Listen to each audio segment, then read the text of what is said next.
رومی غالب ہو کر پھر مغلوب ہوں گے۔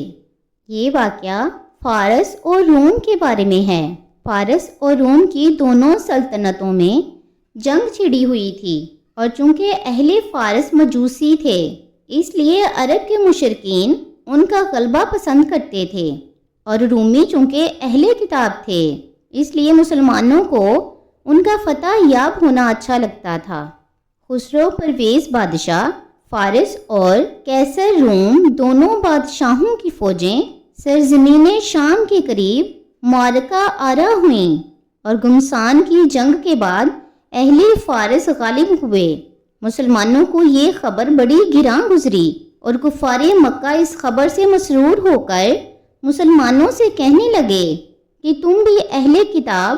اور رومی نصارہ بھی اہل کتاب اور اہل فارس بھی آتش پرست اور ہم بھی بت پرست، ہمارے بھائی تمہارے بھائیوں پر غالب ہو گئے،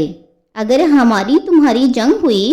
تو اسی طرح ہم بھی تم پر غالب ہوں گے۔ اس موقع پر قرآن مجید کی یہ آیتیں نازل ہوئیں جن میں غیب کی خبر دی گئی۔ ترجمہ: رومی مغلوب ہوئے پاس کی زمین میں،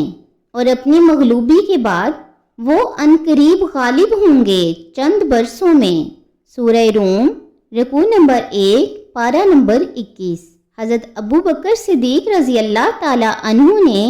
ان آیات کو سن کر کفار مکہ میں یہ اعلان کرا دیا کہ خدا کی قسم رومی اہل فارس پر غلبہ پائیں گے، لہٰذا اے اہل مکہ تم اس وقت کے نتیجہ جنگ سے خوشی نہ مناؤ، کیونکہ بظاہر رومیوں کے فتح یاب ہونے کے اسباب دور دور تک نظر نہ آتے تھے، اس لیے ابی بن خلف آپ کے بالمقابل کھڑا ہو گیا، اور آپ کے اور اس کے درمیان 100 اونٹ کی شرط لگ گئی کہ اگر 9 سال کے اندر رومی غالب نہ آئے تو حضرت ابو بکر صدیق 100 اونٹ دیں گے، اور اگر رومی غالب آ جائیں تو ابی بن خلف 100 اونٹ دے گا۔ اس وقت تک جوا اسلام میں حرام نہیں ہوا تھا۔ خدا کی شان کے ساتھ ہی برس میں قرآن کی اس غیبی خبر کی صداقت کا ظہور ہو گیا، اور خالص صلح حدیبیہ کے دن 6 ہجری میں رومی اہل فارس پر غالب ہو گئے، اور رومیوں نے مدائن میں گھوڑے باندھے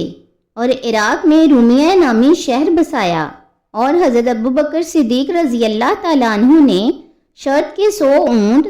ابی بن خلف کی اولاد سے وصول کر لیے، کیونکہ وہ اس کے درمیان میں مر چکا تھا۔ حضور سید عالم صلی اللہ علیہ وآلہ وسلم نے حضرت ابو بکر صدیق رضی اللہ تعالیٰ عنہ کو حکم دیا کہ شرط کے اونٹوں کو جو انہوں نے ابی بن خلف کی اولاد سے لیے تھے سب صدقہ کر دیں،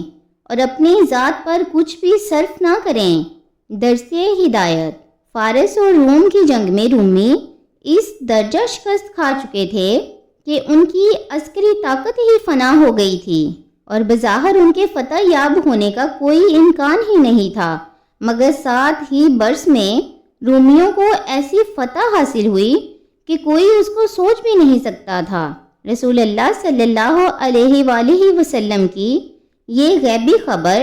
آپ کی صحت نبوت اور قرآن کریم کے کلام الہی ہونے کی روشن دلیل ہے۔ سبحان اللہ۔